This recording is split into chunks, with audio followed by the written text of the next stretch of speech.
Hello guys, I am Himanshi. This is a 7th class science and the chapter 7 transportation in animals and the plants. If you are new, please subscribe my channel. तो ये हमारा इसका third part है, तो हम revision कर लेते हैं सबसे पहले पार्ट 2 की। आपको महाभारत देखनी है तो पूरी बुक मैंने कंप्लीट किया और question wise chapter wise math की सीरीज चल रही है, तो 2.3 चल रही है उसमें, तो आप जाकर उसको देख सकते हो। तो हम शुरू करते हैं मैंने हार्ट। तो ये पार्ट 2 का हम रिवीजन कर लेते हैं, फिर पार्ट 3 पे आएंगे। तो हार्ट का मतलब क्या होता है, एक ऑर्गेन्स होता है, एक अंग होता है जो एक बीट्स करता रहता है लगातार, वो मतलब धक धक करता रहता है एक पंप की तरह, और ट्रांसपोर्ट कर रहा रहता है हमारे ब्लड को, और उसके साथ दूसरे तरह के सब्सटेंसेस को भी लाता है। लेकिन यदि हम देखें कि इस तरह से क्या कुछ हो सकता है कि कंटिन्यूसली यदि पंप है बिना स्टॉपिंग के वो चलता रहता है, तो ये हमें एक तरह से इमेजिंग ही होगी। पर हमारा जो हार्ट होता है वो लगातार हमारा चलता रहता है। यदि लेफ्ट की साइड देखें थोड़ा सा वो टिल्ड होता है। अब इसको जो मतलब ये जो हार्ट होता है उसको 4 पार्ट में डिवाइड है।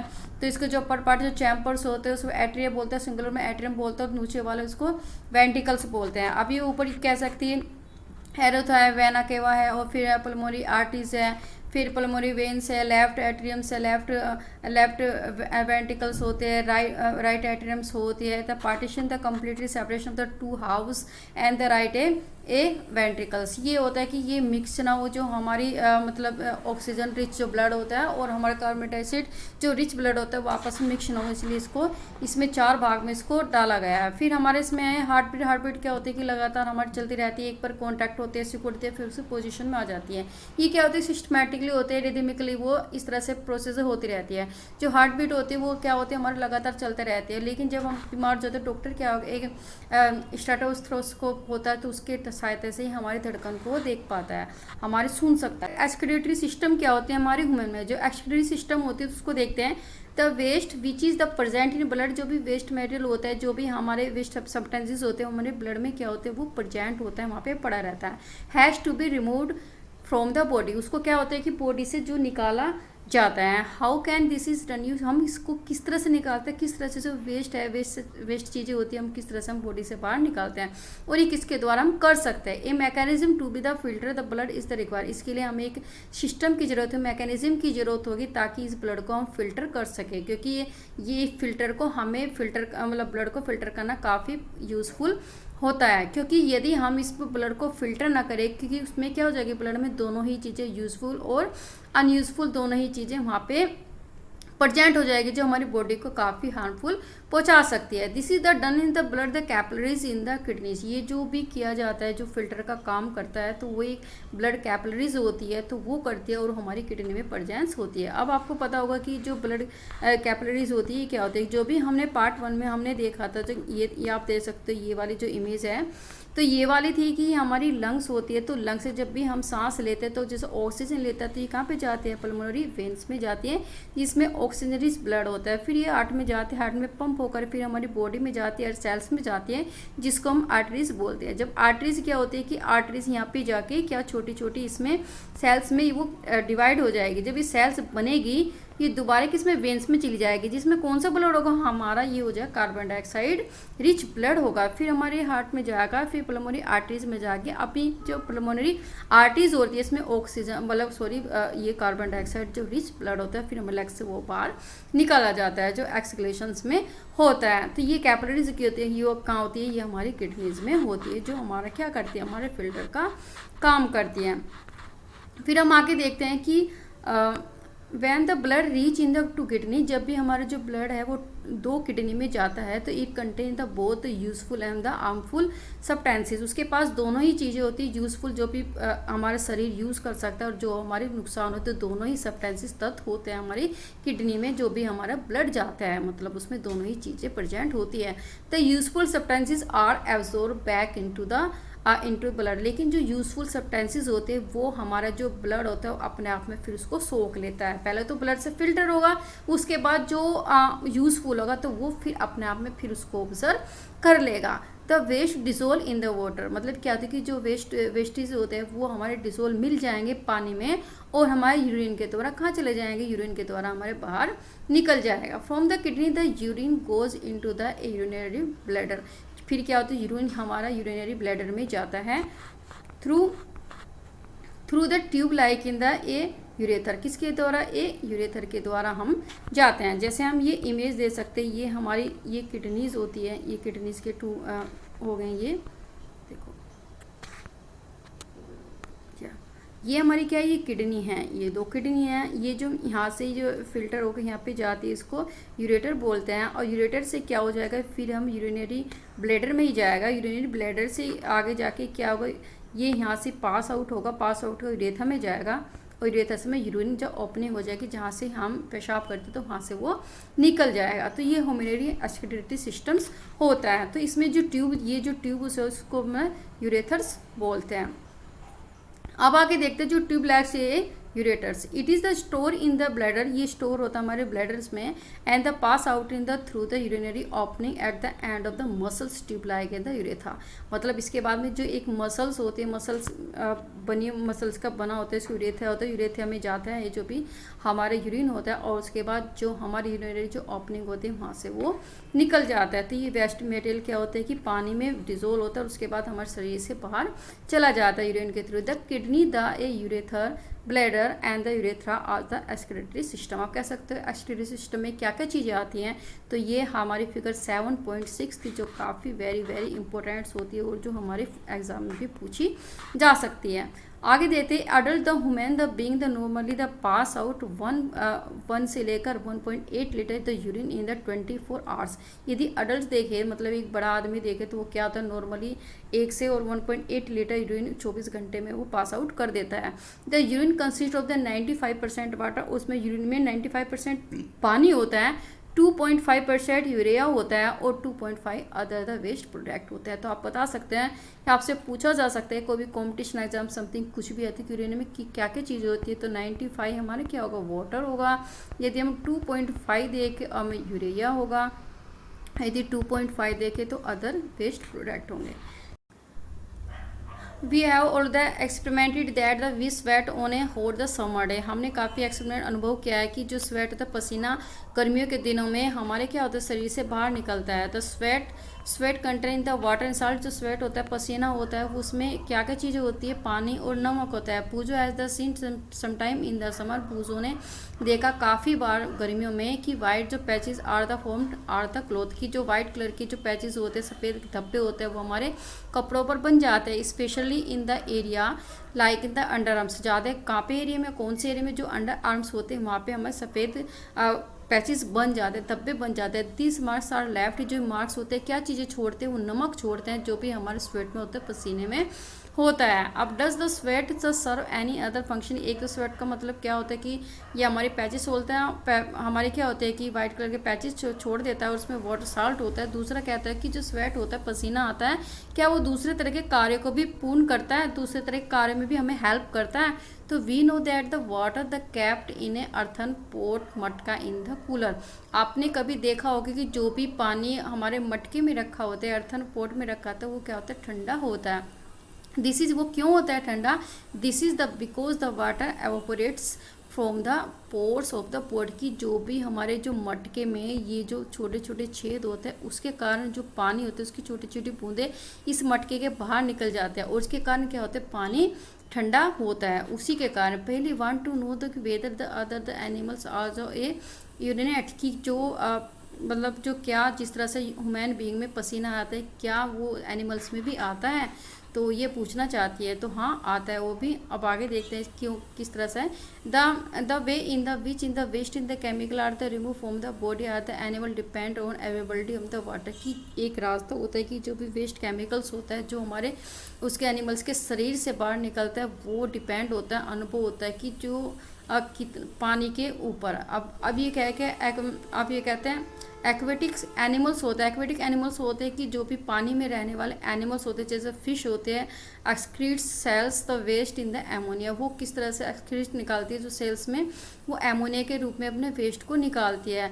And the which is directly dissolve in the water, वो भी क्या हो जाता है, पानी में वो घुल जाती है, जो भी वो बाहर निकालती है। सम इन द लैंड एनिमल्स, अब ये कहते हैं कि तो वाटर वाले हैं, क्योंकि डिपेंडिंग होगी किस तरह से अवेलेबिलिटी है वाटर किस तरह से है, और उसी तरह के मतलब डिपेंड्स के अनुसार हमें पता चलता है कि एनिमल्स किस तरह का वेस्ट मैटर को बाहर निकालता है। अब सम लैंड, एक तो हमारे वाटर में कि वो उसमें क्या होता है कि पानी में अमोनिया टाइप में एक्सक्रीट करती है सेल्स में, और वो भी पानी में डिजोल्व हो जाता है। दूसरा क्या होता है कि कुछ जो लैंड वाले एनिमल्स होते हैं, जैसे हमारा बर्ड हो गया, चिड़िया वगैरह हो गई, लिजार्ड हो गया, छिपकली वगैरह, स्नैक होता है, वो एक्सक्रीट करता है एक सेमी सॉलिड में, एक सेमी सॉलिड कलर का एक चिपचिपा टाइप में चीज़ें होती है, तो बाहर निकालते हैं।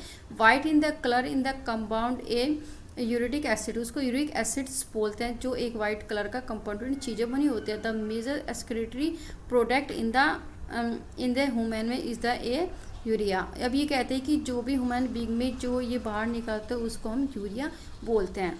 ठीक है, ह्यूमन बीइंग में यूरिया होती है, और इसमें जो लैंड वाले होते हैं वो किस तरह से सेमी सॉलिड होते हैं, जिसको एक यूरिक एसिड बोलते हैं, और जो पानी में रहने वाले वो किस तरह से निकालते हैं वेस्ट को, जिसको एमोनिया बोलते हैं। अब आगे होता है कि समटाइम ये पर्सन द किडनी में be the stop the working due to the infection and injury. कभी कभी क्या होता है कि जो मतलब ह्यूमन बीइंग होती है उसकी जो किडनीज कभी काम करना बंद कर देते हैं कुछ इन्फेक्शन से कारण, या कुछ इंजरी हो जाती है, कुछ तरह से घायल हो जाते हैं, कुछ तरह से घटना हो जाती है। As the result the kidney failure, इसलिए वो क्या हो जाती है, जो किडनी फेल हो जाती है वो फिल्टर करना, जो ब्लड को करना बंद कर देती है। इससे कारण क्या होता है कि जो वेस्ट प्रोडक्ट होता है starts in the accumulating in the blood, वो क्या हो जाता है कि जब वो फिल्टर नहीं करेगा, मतलब यूजफुल हार्मफुल दोनों ही ब्लड को, इसके कारण जो हार्मफुल वाला जो ब्लड वो हमारे एक्यूमुलेटेड होता रहता है एक दूसरे पर, मतलब वो जमा होना शुरू हो जाता है हमारे शरीर में। Such person can not survive unless the there the blood in the filter periodically through the artificial kidney. और ये क्या होता है कि यदि इस तरह से काम ना किया जाए, इस किडनी को फिल्टर ना किया जा सके, जो हार्मफुल जो ब्लड होते हैं उसको नहीं किया जा सके, तो इससे कारण क्या हो कि व्यक्ति ज़्यादा टाइम तक नहीं जी सकता। तो इसलिए एक आर्टिफिशियल किडनी होती है जिसके द्वारा वो जो मतलब इसको हार्मफुल जो प्रोडक्ट को उसको फिल्टर किया जाता है, ब्लड को फिल्टर किया जाता है, जिसको हम डायलिसिस बोलते हैं। डायलिसिस देखना कि कभी बहुत सारे पेशेंट्स होते हैं जिसकी किडनी वर्किंग करना बंद कर देती है, तो उसी के कारण ये डायलिसिस वाली एक प्रोसेस होते हैं, जो आर्टिफिशियल किडनी होते हैं उसके कारण जो ये क्या होती है ब्लड को फिल्टर करती है। अब ये आपको समझ गया, यूरिया उसमें निकलता है, और ये आपको समझ आ गया होगा कि वो जो वाटर एनिमल्स होते हैं, वाटर एनिमल्स क्या होते हैं, एक एमोनिया टाइप में निकालते हैं वेस्ट, और जो हमारे एक लैंड वाले एनिमल्स होते हैं वो किस तरह से एक सेमी सॉलिड निकालता है, जो वाइट कलर का होता है कंपाउंड, जो जिसको हम यूरिक एसिड बोलते हैं, और जो ह्यूमन में एक्सक्रीटरी प्रोडक्ट में उसमें निकलता है, जो एक्सक्रीटरी से प्रोडक्ट निकलता है ह्यूमन से, उसको मतलब यूरिया बोलते हैं। तो ये आई फीस आपको समझ में आ गया। अब यहाँ पे similarly when the swift the it help the cool are the body, जिस तरह से मटके में रखा हो जो पानी एवोपरेट होके उस मटके में जो पानी को ठंडा रखता है, उसी तरह से जब हमारे शरीर से पसीना बाहर निकलता है तो वो भी हमारी बॉडी को उसके बाद क्या करता है, वो उसको ठंडा करता रहा। अब हम देखते हैं transport of the substances in the plants की, किस तरह से ट्रांसपोर्ट सिस्टम देखते हैं सब्सटेंसेस का, चीज़ों का, कि हमारे प्लांट में, जैसे अभी हमने ह्यूमन बीइंग में देखा, एनिमल्स में देखा, तो हम प्लांट्स में भी देखते हैं कि किस तरह से ट्रांसपोर्टेशन होता है। इन द चैप्टर 1 में you learn that in the plant in the take the water and the minerals and nutrients from the soil. मतलब क्या होता है कि चैप्टर 1 में हमने देखा कि जो प्लांट्स क्या होते हैं, पानी को, मिनरल्स को, या न्यूट्रिएंट्स को, पोषक तत्व कहाँ से लेते हैं, मिट्टी से लेते हैं, through the roots and the transported into the leaves. वो क्या करते हैं, एक मतलब जैसे ये पेड़ है, ये यहाँ पे जड़ है, तो ये क्या है, सोइल से लेंगे मिनरल्स और न्यूट्रिएंट्स को, और फिर क्या करें इस तरह से पूरे उसमें पेड़ में पहुँचा देंगे, और क्या होगा, पत्तियों तक वो चला जाएगा। तो live in the prepare in the food from the plant, हमें पता है कि जो पत्ते होते हैं वही खाना को बनाते हैं, using the water and the carbon dioxide during the photosynthesis. मतलब क्या क्या यूज़ करके, पानी को और कार्बन डाइऑक्साइड को यूज़ करके जो पत्ते होती है वो खाने को बनाती है। और you may have in the learn in the chapter 6 that the food is the source of energy and that the every cells organism get in the energy by the breakdown of the glucose. अब आपने chapter 6 में ये भी पढ़ा था कि जो food ही एक तरह से स्रोत होता है एनर्जी के, वहीं से हमें एनर्जी रिलीज होती है, मिलती है, और हर सेल्स तक वो पहुँचती है ऑर्गेनिज्म के द्वारा। एंड वो एनर्जी फिर क्या करती है, वो जो एनर्जी हमने शरीर ने एब्जॉर्ब की उसके बाद वो टूट जाती है किसमें, ग्लूकोज के रूप में। The cells use this energy to carry out in the vital the activities of life. और जो भी सेल्स होते हैं, छोटे छोटे सेल्स होते हैं, वो क्या होते हैं, इस एनर्जी को प्रयोग करते हैं, यूज़ करते हैं बहुत सारी जो लाइफ की जो एक्टिविटीज़ को पूरा करने के लिए। Therefore the food must be in the made available to the every cells of the an organism. जैसे क्या होता है कि मतलब ये क्या होता है कि जो ये जो फूड होता है जो बना होता है ये हर सेल्स तक पहुँचता है सभी ऑर्गेनिज्म में। जैसे हमने खाना खाया तो वो क्या जाएगा, हमारे खाना जाके वो फिल्टर होगा तो उससे क्या होगा, पहले तो हमारे शरीर में जाएगा, फिर हर सेल्स में वो जाएगा, ऑक्सीजन होगी, हमारा खाना होगा, और जो भी हमारी एनर्जी होती है, एनर्जी जो रिलीज होती है वो हर सेल्स में पहुंचती है और क्या करती है कि जो भी लाइफ की जो बहुत सारी चीज़ों को परफॉर्म करती है ये, ठीक है। यदि हमें शरीर को एनर्जी ना मिले तो हमारा शरीर क्या ठीक तरह से वर्क नहीं कर पाएगा। देयरफॉर फिर आगे देखते हैं कि have you ever the wonder कि how the water nutrients absorb by the roots and they are transported to the leaf. अब आप ये भी सोच सकते हो किस तरह से पानी होते हैं, न्यूट्रिएंट्स होते हैं, जो भी हमारे पोषक तत्व होते हैं, किस तरह से हमारे रूट के द्वारा वो एब्जॉर्ब कर लेते हैं, सोख ले जाता है और उसके बाद वो पूरे पत्तियों तक किस तरह से पहुँच पाते हैं। तो how it is the food prepared by the leaf. अब हमें ये तो पता है कि जो भी भाई पेड़ में क्या चीज़ होगी, सिर्फ पत्ती ही तो होगी, पत्ते सिर्फ खाना बना पाते हैं और कोई भी पार्ट उसमें खाना नहीं बना पाता। And the carry to the part which can not be made for. आपको पता है ओनली एक पत्ती होती है जो खाना बनाते, बाकी कोई सी पार्ट वो नहीं बना पाते। अब आप ये देखोगे कि किस तरह से जो पत्ती ने खाना बनाया तो वो पूरे पेड़ में वो किस तरह से जाएगी, हर सेल्स में हर जगह वो किस तरह से ट्रांसपोर्ट होगी। अब जड़ें होगी, पर जड़ तो सोइल से लेगी, न्यूट्रिएंट्स ले मिनरल्स लेगी, लेकिन पहुँचा दिए तो पूरे पेड़ में। इस तरह से जो खाना बनाएगी वो फिर पूरे ही पेड़ को उसमें पहुँचाएगी, हर पार्ट में पहुँचाएगी। अब देखते हैं सिस्टम में किस तरह से होता है। अब हम देखते हैं transport of the water and the minerals, किस तरह से ट्रांसपोर्ट होता है, पानी और मिनरल्स किस तरह से ट्रांसपोर्ट होते हैं हमारे पेड़ में। तो ये हमारे पेड़ में इसमें तो देखते हैं कि प्लांट एब्जॉर्ब द वाटर, जो प्लांट होता है वो पानी को सोखता है और मिनरल्स को सोखता है बाय द रूट अपने जड़ों के द्वारा। तो ये आपको पता है कि जड़ के द्वारा ही, तो क्योंकि वो मिट्टी में क्या होते हैं, वो उसमें गड़े होते हैं और उस मिट्टी में जो भी उसके पास वाटर है, मिनरल्स है, उसको एब्जॉर्ब करके फिर वो सारे उसमें अपनी जो ट्रीज़ के जो पार्ट्स होते हैं हर उसमें वहाँ तक पहुँचाते हैं। तो हाँ, तो अब आगे यहाँ देखते हैं the root are increase the surface area of the root from the absorption of the water. ये क्या होता है कि जो भी रूट होते हैं, रूट के जो बाल होते हैं वो बढ़ना शुरू हो जाते हैं और उसके बाद बहुत सारे सरफेस को वो घेर लेते हैं जमीन के, और of the root of the absorption of water. और उसके बाद क्या होता है कि वहाँ से वो क्या क्या चीज़ें लेते हैं, पानी लेते हैं, मिनरल्स लेते हैं, न्यूट्रिएंट्स लेते हैं, पोषक तत्व लेते हैं, जो भी पानी में वो घुले रहते हैं। The root hair. अब आपको पता है कि जो नाइट्रोजन होते हैं, नाइट्रोजन तो वैसे हम एब्जॉर्ब नहीं कर पाते, लेकिन वो क्या होता है कि जो नाइट्रोजन का एनर्जी के रूप में कौन करता है, जो मिट्टी होती है वो उसको रूप करते हैं। वहीं से नाइट्रोजन कहाँ से लेते हैं, तो वो वहाँ से जड़ों से ही ले पाते हैं, मिट्टी से ही ले पा, जड़ कहाँ से लेती है, मिट्टी से ले पाती है। तो water minerals in the nutrient dissolve in the water, जो भी इसमें घुला रहता है वो उसमें लेता है। And the root hair is the contact, जब भी जो रूट होते हैं, जो इसके जड़ों के जो बाल होते हैं, जब भी वो पानी से कांटेक्ट होते हैं, पानी से मिलते हैं, तो वहाँ पे जो उनके बीच में जो सोइल की जो पार्टिकल में फंसा होता है पानी, तो उसको वहाँ से एब्जॉर्ब कर लेते हैं। तो हम यहाँ पे एक बार देखते हैं ये वाला। तो ये वाला इसमें ये पेड़ है, ये आप कह सकते हो कि ये वाला, तो ये क्या होती है, इसकी जड़ें होती हैं, ये वाली जड़ तो इसके एयर होते हैं, ये इस तरह से लगे होते हैं। तो ये क्या होता है, अपने सरफेस को इस तरह से बढ़ाते रहते हैं, काफ़ी एरिया बढ़ाते रहते हैं कि जो भी अब इसमें जो भी हमारा पूरा का पूरा जो मिट्टी में हमारे न्यूट्रिएंट्स होंगे, सोइल न्यूट्रिएंट्स मिनरल्स होंगे, तो उसको एब्जॉर्ब कर लेते हैं। जो ये रूट्स एयर होते हैं ये ज़्यादा पानी को, मिनरल्स को एब्जॉर्ब करने में हेल्प करते हैं, क्योंकि ये अपने एरिया को बढ़ाते हैं। अब यहाँ से क्या होगा, तो आप ये देखो, ये यहाँ से जड़ से मिनरल्स जाएगा, न्यूट्रिएंट्स जाएगा, फिर यहाँ से जाएगा, यहाँ पे स्टेम में जाएगा, और फिर यहाँ से जाकर पूरी पत्तियों तक यहाँ पहुँच जाएगा। दूसरा साइड है कि जब भी पत्तियाँ खाना बनाती है, पत्ती इस तरह से खाना बना के फिर इस तरह से स्टेम में जाएगा और फिर जड़ों तक यहाँ तक पूरे उसमें पहुँच जाएगा। अब इसमें एक देर ट्रांसपोर्ट, अभी कहते हैं transport of the water and the minerals in the section. अब ये सेक्शन इन द, इसमें रूट में, ये तो रूट में कैसे जाता है और ट्री में कैसे जाता था, यहाँ पे रूट में। अब ये मिट्टी है, देखो मिट्टी है, इसके बीच में जो ये फंसा हुआ है ये पानी है, तो ये क्या होगा, ये पानी से क्या होगा, ये एब्जॉर्ब करेगा, रूट एयर यहाँ से एब्जॉर्ब करेगा, तो यहाँ से तो जोड़ लेगा, और ये जो रूट एयर है फिर ये जाके क्या पहुँचाएगी, पूरे पेड़ में इसको पहुँचा देगी। अब बाकी well the बूजो is the right, क्या बूजो सही है, plants having the pipe line the vessel की, जो बूजो कहते हैं कि जो प्लांट के पास भी क्या पाइप के जैसी कुछ वेसल्स है, कुछ चीज़ें होती है जो ट्रांसफर करती है वाटर को, न्यूट्रिएंट्स को फ्रॉम द सोइल से। The vessels are the made of the special cells, जो वेसल्स होती है वो क्या होती है, एक स्पेशल सेल्स की बनी होती है। And performing A vascular tissue, जिसको एक किस तरह से बनाया जाए, वैस्कुलर टिश्यू से बना होता है। The tissue is the group of the cell, जो टिश्यूज होते हैं ये इन वो सारे सेल्स का एक ग्रुप होता है, एक समूह होता है, वो परफॉर्म करता है स्पेशली फंक्शन ऑर्गेनिज्म, जो भी एक कार्य होता है ऑर्गेनिज्म में उसको परफॉर्म करता है। तो ये आपको ये कि जो वेसल्स होते हैं एक स्पेशली सेल्स का बना होता है जिसको वैस्कुलर टिश्यूज़ बोलते हैं, और ये जो टिश्यूज़ क्या होते हैं ग्रुप होते हैं सेल्स का जो विशेष तरह के फंक्शंस को कंप्लीट करता है। जब vascular tissues from the transport, vascular जो टिश्यूज़ होते हैं वो क्या करते हैं, ट्रांसपोर्ट करता है वाटर न्यूट्रिएंट को इन द प्लांट में, न्यूट्रिएंट को वो क्या नाम ट्रांसफर्स करता है, जिसको हम जाइलम बोलते हैं। तो ये भी 7.7 में कि जाइलम होती है, ये वाले छोटे छोटे ये जाइलम से वेसल्स होती हैं। तो इसी के कारण, इन वेसल्स के कारण की पाइपलाइन जो रूट होती है यहाँ से क्या कर पाती है, पानी को एब्जॉर्ब कर पाती है और पूरे पेड़ तक पहुँचा पाती है।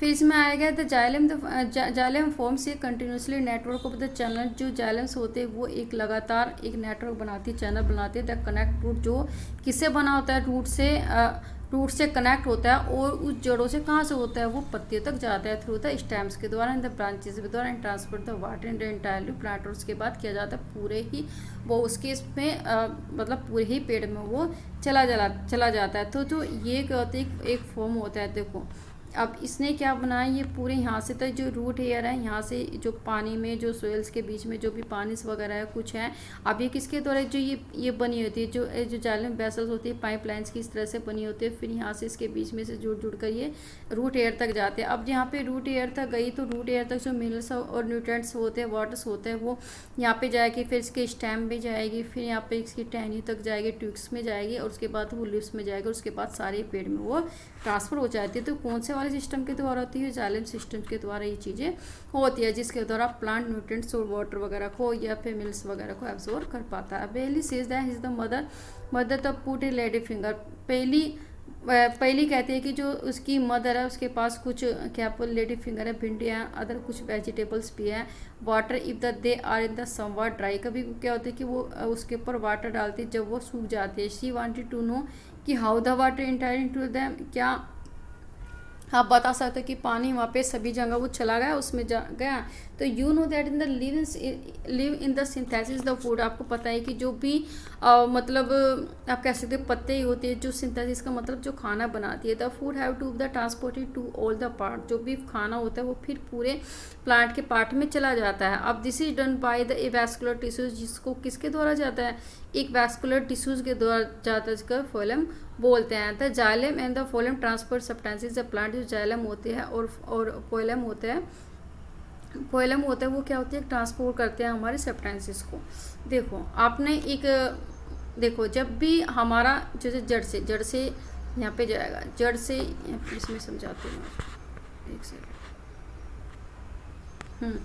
यहाँ से जड़ से वाटर गया, मिनरल्स गया, और वाटर मिनरल्स वगैरह गए, न्यूट्रिएंट्स गया, तो यहाँ से जाएगा, फिर ये स्टेम पे जाएगा, फिर इस तरह लीव से जाता है। तो इसको क्या बोलते हैं, इसको बोलेंगे हम जाइलम। लेकिन जब हम जो लीव्स होते हैं, लीव खाना बनाते हैं, पत्तियाँ खाना बनाते हैं, पत्ते खाने के बनाते में ट्विक्स में जाएगा, फिर स्टेम में जाएगा, फिर ये इसमें जड़ों में जाएगा। तो इस प्रोसेस को क्या बोलते हैं, इसको बोलते हैं पोलन। तो ये दोनों ही क्या करते हैं कि जो प्लांट के फंक्शंस को परफॉर्म करती है।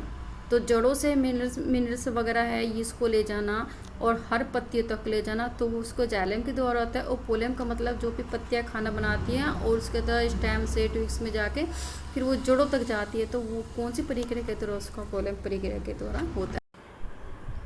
अब हमें करना है एक्टिविटी 7.3। तो एक्टिविटी जो 7.3 इसमें क्या है कि we would the require a glass tumbler, हमें एक ग्लास टम्बलर की ज़रूरत होगी, पानी की ज़रूरत होगी, रेड इंक की ज़रूरत होगी। ये टेंडर हाउस एक कोमल पौधे की ज़रूरत होगी जिसको ब्लास्म बोलते हैं, ब्लास्म को भी ले सकते हैं। एंड द ब्लेड, एक ब्लेड भी लेना है इस एक्टिविटीज़ के लिए। The pour the water to fill 1/3 of the tumbler, हमें टम्बलर में 1/3 हिस्सा पानी को भरना है। And the at the few drops of the red ink, कोर्स में कुछ बूंदे लाल इंक की डालनी है पानी में। And the cut in the base of the stem the herbs, जो हर्ब्स होते हैं, कोमल स्टेम वाला जो पौधा होता है, हमें उसकी स्टेम को काट देना है। And the place it in the glass and the shown as figure the 7.81, और उसको 7.8 mm के अनुसार उसमें रखना है, ऑब्जर्व करना उसको अगले दिन के लिए। जैसे जैसे ये कह सकते हैं कि 7.8 है, ए है, तो इसमें stamp place in the colour water, इसमें स्टैम्प डाली, इसकी जो भी हमारा है इसमें रेडी में डाला और 1 डे के लिए इसको एब्सॉर्ब किया। अब आप देखोगे कि इसमें क्या होगा कि जो ये इसमें नीचे की मतलब ये है ना, इसमें ये नीचे का गोल देखेंगे तो इसमें क्या आपको रेड कलर के जो ये चीज़ें जाएगी, इंक इसमें की जाएगी ऊपर तक जाएगी। तो water in the move up in the stamp, इसमें क्या होगा कि जो पानी है वो क्या होगा कि ऊपर की साइड क्या होगा, सोकेगा, ऊपर की साइड वो जाएगा।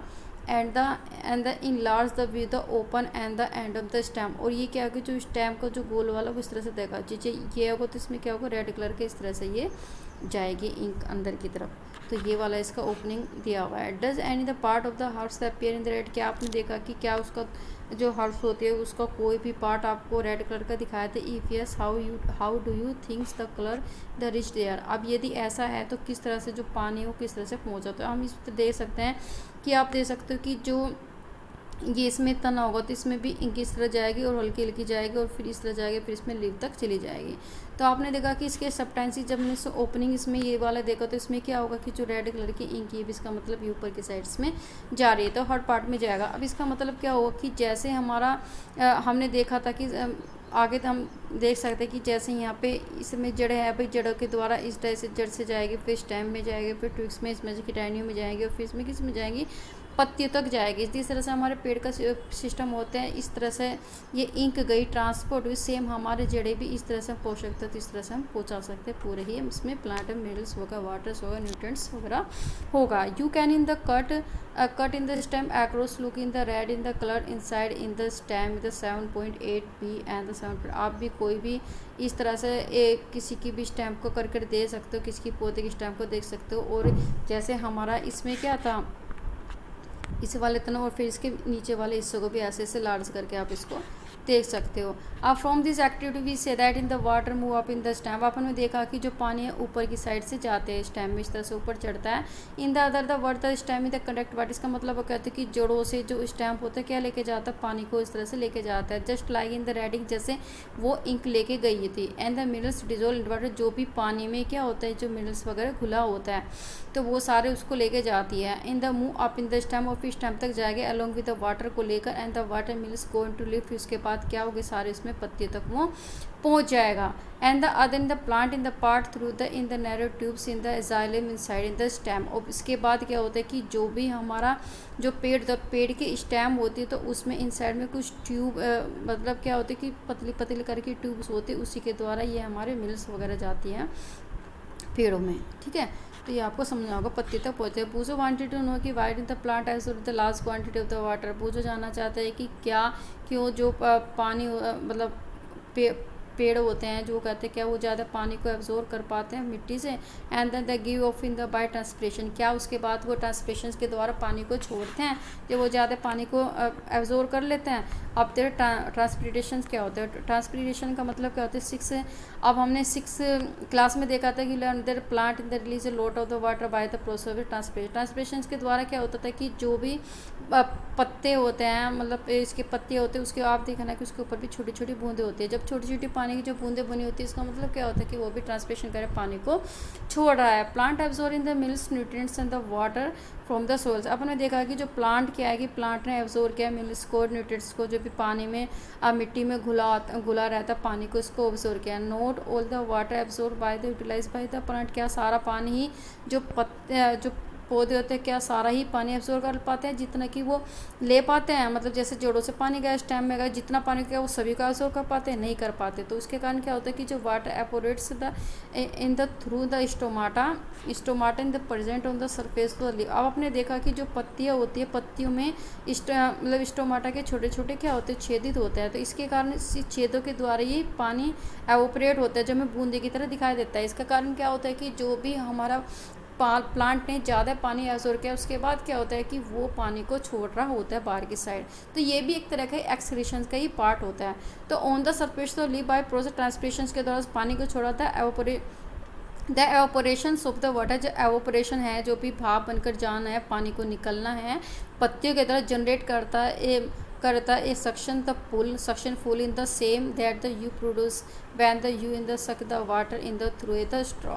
मतलब कहते हैं कि जैसे हमने यहाँ पे ग्लास है, हमने किया यहाँ पे स्ट्रॉ लिया और यहाँ पे हम पानी को मतलब पी रहे हैं उसके किसके द्वारा, जो भी हमारा जो हमारा स्ट्रो मतलब जो भी नली होती है, जैसे हम फ्रूटी वूटी में लगे तो हम क्या होता है कि जैसे हम ऊपर की तरफ करते हैं एक तरह से उसमें एक फोर्स लगा होता है जो उसके अपने आप तरफ को खींचता है। इसी कारण जब हम भी एक स्ट्रो के द्वारा कुछ एक लिक्विड पीते हैं, जैसे हमने नारियल का जूस पिया कुछ पिया तो वो क्या होता है, एक फोर्स बना होता है जिसके कारण ऊपर की साइड वो चलता रहता है, एक पुल की तरह खींचता रहता है, सक करता रहता है। तो सेम ऐसे ही होगा कि जो पत्ते generated section the full in the same you are produce when the you are the stick in the water in the through the straw. जब जो भी आप पानी को जब चूसते हो, पानी को मतलब आप सक करते हो मतलब एक स्ट्रो के द्वारा, तो which can be the pull the water generate the height in the tall in the tall the tree in the transpiration of the cool in the plant. इसका मतलब क्या होता है कि जैसे एक हमारे दिमाग में क्वेश्चंस आते हैं, क्या क्वेश्चंस आता है कि जैसे बहुत बड़ा बड़ा पेड़ है, क्या वो जड़ों की तरह इतना लंबा चीज़ें उसके कारण भी जड़ों में हर चीज़ में जाती हैं। हाँ, तो ये एक तरह से एक फुल फोर्स का काम करता है कि जिस तरह से हम पानी को पीते हैं। भाई ये टम्बलर है, टम्बलर में हाथ में स्ट्रॉ लगाया और यहाँ पे हम इसको पानी को पी रहे हैं, तो पानी को काफ़ी लंबा ये क्या होता है कि एक ट्रैवल करता है। तो इतने द्वारा क्या कहते हैं कि कितने भी हम उसमें आप ज़्यादा डिस्टेंट है तो वो पानी को एब्जॉर्ब करते हैं क्योंकि एक फोर्स लगा होता है उसके कारण। इसी तरह से कितना भी बड़ा जो पेड़ है, हाइट वाला पेड़ है, इसके कारण जो भी जड़ों से मिनरल्स लेगा, न्यूट्रिएंट्स लेगा, वाटर, वो भी हर पत्तियों तक, हर तक वो लीव तक पहुंच पाता है। तो ये भी एक सिस्टम्स होता है इस तरह से। अब इसी तरह से जो ट्रांसपिरेशन के दौरान जिस तरह से हमें स्वेट आता है, हमारा पसीना आता है, पसीने के बाद हमें क्या आता है, हमारा शरीर कूल हो जाता है इस तरह से। या फिर घड़ा मटके में जो पानी था जब ब्रेड अंदर कूल रहा, ठीक इसी तरह के कारण जो ट्रांसपिरेशन के कारण जो भी मतलब प्लांट्स क्या करते हैं, पत्तियों के द्वारा जो भी वो निकालते हैं, पानी को निकालते हैं ऑपरेशन के द्वारा, उसके बाद भी वो भी अपने आप को ठंडा फील करते हैं। तो ये चैप्टर क्लोज हो गया है, तो मिलते हैं आपको अगले चैप्टर के साथ। तो तक अपना ध्यान रखिए। Thank you for watching. यदि आपको मैथ की क्लासेस देखनी है, मैथ की क्लास लेनी है, तो आप मेरे चैनल को सब्सक्राइब कीजिए ताकि आप कंटिन्यूटी आपकी बनी रहे। तो तब तक के लिए अपना ध्यान रखिए। नेक्स्ट वीडियो के लिए थैंक यू।